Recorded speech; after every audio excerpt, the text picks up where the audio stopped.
Dibentuknya dua kedudukan ini adalah sebagai langkah nyata di mana Indonesia benar-benar berharap bahwa bisa kembali menarik Irian Barat menjadi bagian dari Indonesia.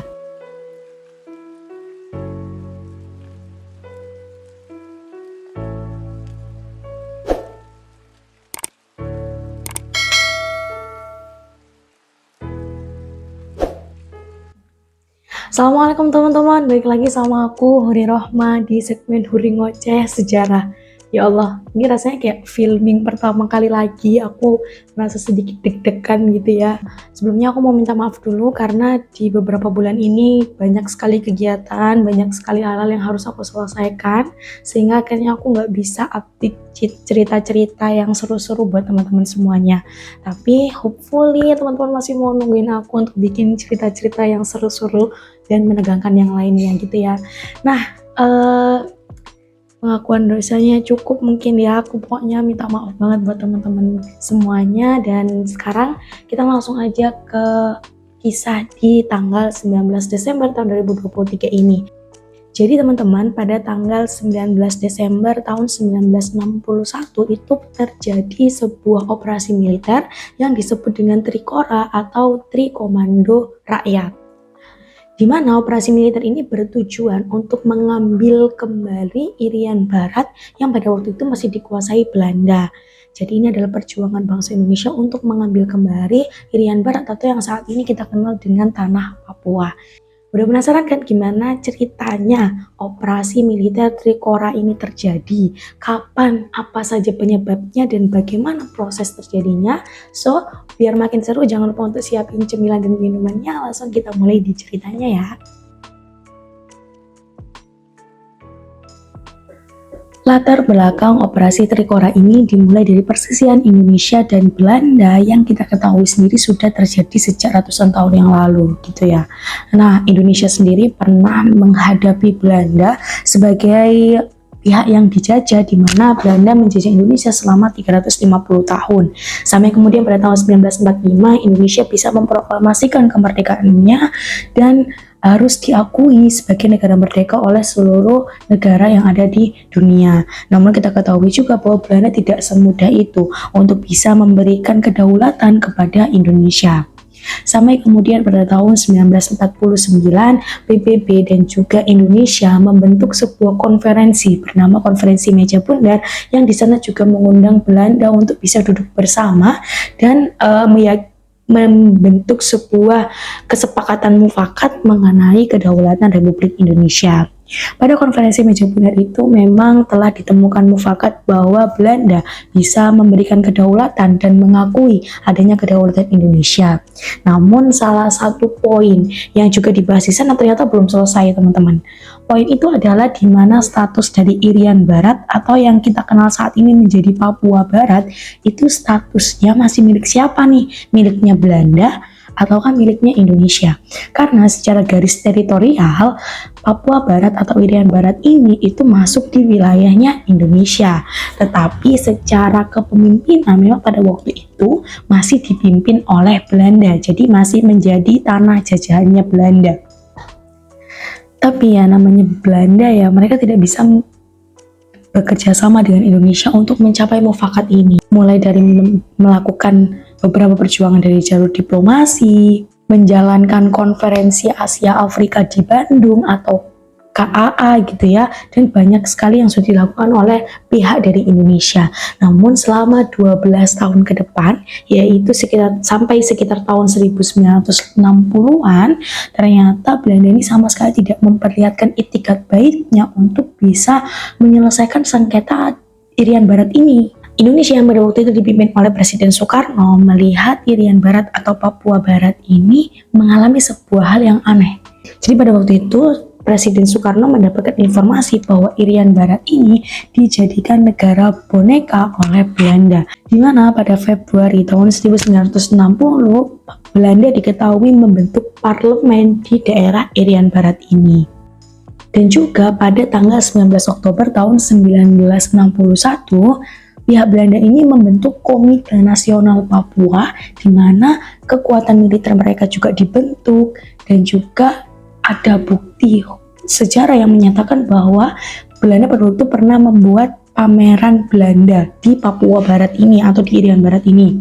Nah, sehingga hal ini membuat Presiden Soekarno merasa geram, di mana 12 tahun yang lalu mereka ini pernah menjanjikan bahwa dalam periode 1 tahun mereka akan berdiskusi, mencari solusi bagaimana intinya status dari Irian Barat ini, dan selama 12 tahun sama sekali tidak ada hal-hal itikat baik dari Belanda untuk bisa membahas ini. Walaupun Indonesia sudah berjuang gitu ya, ternyata mereka justru membentuk kemiliteran yang ada di Irian Barat. Mengetahui hal itu, Presiden Soekarno dan juga anggota parlemen lainnya nggak tinggal diam nih. Tepat pada tanggal 6 Maret tahun 1961 diketahui bahwa Indonesia membentuk satuan khusus dengan nama Korps Tentara Kora I yang memiliki Komandan Mayor Jenderal Soeharto. Pada waktu itu, nama dari satuan khusus ini mengalami beberapa perubahan, mulai dari Cadangan Umum Angkatan Darat sampai menjadi Komandan Cadangan Umum Strategis Angkatan Darat. Selain itu, Indonesia juga membentuk yang namanya Dewan Pertahanan Nasional pada tanggal 11 Desember tahun 1961. Dibentuknya dua kedudukan ini adalah sebagai langkah nyata di mana Indonesia benar-benar berharap bahwa bisa kembali menarik Irian Barat menjadi bagian dari Indonesia. Selanjutnya, Dewan Pertahanan Nasional pada tanggal 14 Desember tahun 1961 merumuskan sebuah operasi militer yang dinamai sebagai Trikora atau Tri Komando Rakyat, yang kemudian diteruskan oleh Presiden Soekarno dengan memberikan orasi kepada seluruh rakyat Indonesia tepat keesokan harinya pada tanggal 15 Desember tahun 1961. Dalam pidatonya, Soekarno dengan lantang menyampaikan kepada seluruh rakyat Indonesia untuk ikut serta dalam operasi ini guna kembali menarik Irian Barat menjadi bagian dari Indonesia. Selain itu, Soekarno juga dengan lantang menyampaikan bahwa bendera Sang-Sanga Merah Putih harus bisa berkibar dengan gagah di tanah Irian Barat, karena sejatinya Irian Barat juga merupakan tanah milik kebangsaan Indonesia. Saking hebohnya orasi yang disampaikan oleh IR Soekarno pada waktu itu, yang tepat berada di alun-alun Yogyakarta, seorang sejarawan bernama Mangil Martowijoyo ini menyampaikan kepada kita dan menggambarkan kondisinya. Dia menyampaikan bahwa pada hari itu tepat pukul 9 pagi di daerah alun-alun utara Yogyakarta, seluruh orang-orang yang ada di Indonesia, yaitu ribuan orang dari Jogja maupun luar Yogyakarta ini datang ke sana bergerumbul untuk mendengarkan pidato dari IR Soekarno. Sampai digambarkan pada waktu itu alun-alun utara Yogyakarta seperti lautan manusia. Pada waktu itu, Soekarno menyampaikan tujuan utama dari dilaksanakannya operasi Trikora ini, di mana ia berusaha mengobarkan semangat dari seluruh rakyat Indonesia untuk mendukung terjadinya operasi Trikora ini. Ya, aku akan jelaskan apa aja sih, Hur, 3 poin tujuan utama dari terlaksananya operasi Trikora ini. Nah, 3 poin itu adalah yang pertama, gagalkan pembuatan negara boneka oleh Belanda. Jadi tujuan utama adanya operasi Trikora ini adalah untuk menggagalkan dan membatalkan terbentuknya negara boneka Belanda yang ada di tanah Indonesia, yaitu di Irian Barat. Kemudian poin yang kedua, kibarkan bendera merah putih di Irian Barat. Selain menggagalkan terbentuknya negara boneka oleh Belanda, Soekarno juga menyampaikan tujuan dari operasi Trikora ini adalah untuk mengibarkan Sang-Sanga Merah Putih di Irian Barat, di mana bendera merah putih ini menjadi simbol bahwa Irian Barat sudah menjadi milik Indonesia kembali. Serta di poin yang ketiga, bersiap untuk melakukan mobilisasi umum, di mana Soekarno juga mengajak seluruh rakyat Indonesia yang bisa dan mampu untuk sama-sama bergotong royong bahu-membahu membentuk sebuah barisan kuat untuk melawan Belanda di Irian Barat. Kita tahu sendiri ya, lokasi Irian Barat itu kan jauh ya teman-teman, sehingga Soekarno ini memberikan semangat kepada seluruh rakyat Indonesia, siapapun yang bisa berangkat, ayo ikut berangkat berperang untuk melaksanakan operasi Trikora ini, agar tujuan dari kemerdekaan Irian Barat menjadi bagian dari Indonesia itu terwujud dengan baik. Selain menarik kepercayaan yang luar biasa dari rakyat, Soekarno juga membentuk kelompok-kelompok dari TNI untuk bisa dilakukan mobilisasi secara besar-besaran dan melaksanakan operasi Trikora di Papua atau Irian Barat ini.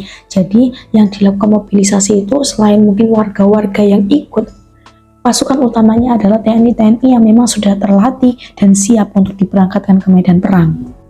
Pasukan-pasukan TNI yang tadi itu sudah dibentuk dan dimobilisasi ke Irian Barat diberi nama sebagai Mandala Pembebasan Irian Barat yang pada waktu itu diberangkatkan tepat pada tanggal 2 Januari tahun 1962. Jadi memang operasi Trikora ini kan panjang ya teman-teman, nggak hanya terjadi di tanggal 19 Desember aja. Tugas dari Mandala Pembebasan Irian Barat ini ada dua teman-teman. Yang pertama, merencanakan, mempersiapkan, dan menyelenggarakan tempat-tempat militer dan kemiliteran di tanah Irian Barat milik Indonesia. Jadi membuat rencana bagaimana nanti di Irian Barat ini bisa diduduki oleh Indonesia. Selain itu, yang kedua adalah dengan waktu yang sesingkat-singkatnya dan secepat-cepatnya dapat menguasai bagian demi bagian, sedikit demi sedikit di Irian Barat ini secara de facto untuk bisa menjadi wilayah kekuasaan Indonesia. Selain mengirimkan TNI tadi dari Jawa menuju ke Irian Barat, Indonesia juga merancang kelompok-kelompok khusus untuk melakukan patroli di daerah lautan. Jadi dari darat datang, dari laut juga datang nih. Yang dari laut itu diketahui di Laut Aru atau Arufura ini terdapat 3 motor torpedo boat atau MTB yang di dalamnya itu berisi tentara-tentaranya Indonesia nih. 3 motor boat itu diberi nama sebagai KRI Macan Tutul, KRI Harimau, dan KRI Macan Tumbang. Namun sayang sekali pada tanggal 15 Januari tahun 1962 Belanda tahu nih, wah ini kayaknya MTB ini milik Indonesia gitu kata mereka, sehingga tepat di tanggal 15 Januari tadi Belanda memberikan serangan mendadak kepada MTB Indonesia sehingga diketahui KRI Macan Tutul harus tenggelam bersama dengan komandannya, yaitu Komodor Yus Sudarso dan juga Kapten Wiratno. Wah sedih banget. Tapi diketahui bahwa 2 MTB yang lainnya dapat melarikan diri, jadi masih selamat lah ya yang 2, tapi yang 1 harus tenggelam. Operasi militer Trikora terus terjadi sampai 8 bulan selanjutnya, yaitu pada tanggal 15 Agustus 1962 akhirnya Indonesia dan Belanda memutuskan untuk kembali duduk bersama membicarakan bagaimana status dari Irian Barat ini. Kita akan masuk ke akhir dari operasi Trikora ini. Akhirnya, tepat pada tanggal 15 Agustus tahun 1962, Indonesia dan Belanda bisa kembali duduk bersama PBB dengan perjanjian yang dikenal sebagai Perjanjian New York. Pada waktu itu, isi perjanjian ini menyatakan dengan jelas dan tegas bahwa anggota dari negara Belanda ini harus menyerahkan Irian Barat kepada Indonesia selambat-lambatnya pada 1 Mei tahun 1963. Wah, akhirnya lah dibentuk ya perjanjian New York ini gitu kan, sehingga pemenang dari operasi militer ini adalah Indonesia. Selain itu, untuk menjaga nih keamanan Irian Barat, jangan sampai dari kurun waktu Agustus ke Mei ini ada peperangan lagi, PBB menyerahkan dengan sepenuhnya keamanan Irian Barat kepada United Nations Executive Temporary Authority atau UNTIA yang dibentuk oleh PBB. Pada waktu itu, UNTIA dipimpin oleh Jalal Abdor dari Iran. Sehingga setelah itu tepat pada tanggal 1 Mei tahun 1963, Belanda menyerahkan Irian Barat kepada Indonesia. Setelah itu ditunjuklah gubernur pertama dari Irian Barat bernama Eci Porai yang pada waktu itu juga tepat dibubarkannya komandan-komandan dari Mandala Pembebasan Irian Barat dan juga KRI yang ada di Lautan Aru. Nah, sehingga kisah ini berakhir dengan happy ending gitu ya teman-teman, dimana akhirnya alhamdulillah Irian Barat kembali menjadi milik dari Indonesia dan berubah namanya menjadi Papua Barat. Nah, proses yang tidak singkat ini ternyata memiliki dampak teman-teman dari terjadinya operasi militer Trikora ini. Kita akan masuk ke dampak dari operasi militer Trikora. Nah, dampak-dampak yang dirasakan di Indonesia maupun Belanda, aku rangkum menjadi 5 dampak teman-teman. Yang pertama adalah tingkat rasa nasionalisme warga Indonesia yang semakin tinggi setelah adanya operasi militer Trikora ini, dimana diketahui bahwa rasa nasionalisme ini tumbuh dari orasi-orasi yang diberikan oleh Soekarno untuk membakar semangat dari teman-teman dan juga rakyat Indonesia pada waktu itu. Yang kedua adalah mobilisasi rakyat. Selain TNI yang sudah berangkat untuk ke medan perang Irian Barat, aku tadi juga sempat mengatakan bahwa banyak sekali sukarelawan dari masyarakat sipil yang juga berangkat ke medan perang untuk bisa mengembalikan kembali Irian Barat. Selain itu, yang ketiga adalah konfrontasi antara Belanda dan Indonesia. Peperangan ini jelas memberikan banyak sekali dampak seperti adanya korban jiwa, kerusakan-kerusakan di bidang administrasi maupun ketatanegaraan dan lain sebagainya, yang pastinya ini juga memiliki kerugian-kerugian dari pihak Indonesia maupun Belanda.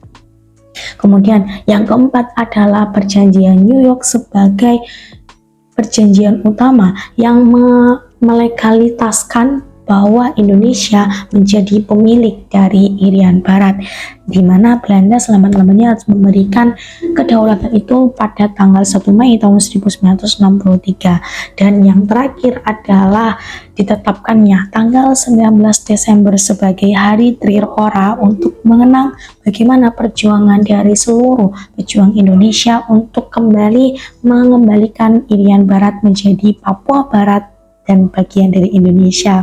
Oke, jadi itu tadi ya teman-teman kisah dari bagaimana pembebasan Papua Barat atau yang kita kenal dengan operasi militer Trikora. Buat aku ini adalah informasi yang sangat baru ya teman-teman, dimana aku dulu nggak belajar di sejarah bahwa ada yang namanya Trikora dan lain sebagainya. Nah, tapi harapan aku adalah dengan akhirnya aku bikin video ini teman-teman jadi lebih tahu nih, wah ternyata di tanggal 19 Desember dulu tahun 1961 itu ada sebuah peperangan luar biasa bernama operasi militer Trikora, dimana itu bertujuan untuk mengembalikan lagi Irian Barat menjadi Papua Barat dan menjadi bagian dari Indonesia. Oke, mungkin itu aja kisah yang ingin aku bagikan ke teman-teman di tanggal 19 Desember ini. Mari terus mengingat perjuangan para pahlawan kita dan menjadi generasi yang ingat sejarah. Wes, udah kayak apa aja gitu ya. Oke, sekian dari Huri Rohmah. Kita ketemu lagi di segmen Huri Ngoceh yang lainnya. Kalau teman-teman ada request mau Huri ceritain tentang sejarah apa lagi, boleh banget tulis di kolom komentar. Jangan lupa untuk di like videonya dan jangan lupa untuk share ke teman-teman kalian biar semuanya sama-sama tahu kalau di tanggal 19 Desember ada yang namanya Hari Peringatan Trikora. Oke, cukup sekian dari Huri, kurang lebihnya Huri mohon maaf. Bye bye, kita ketemu di video selanjutnya. Assalamualaikum.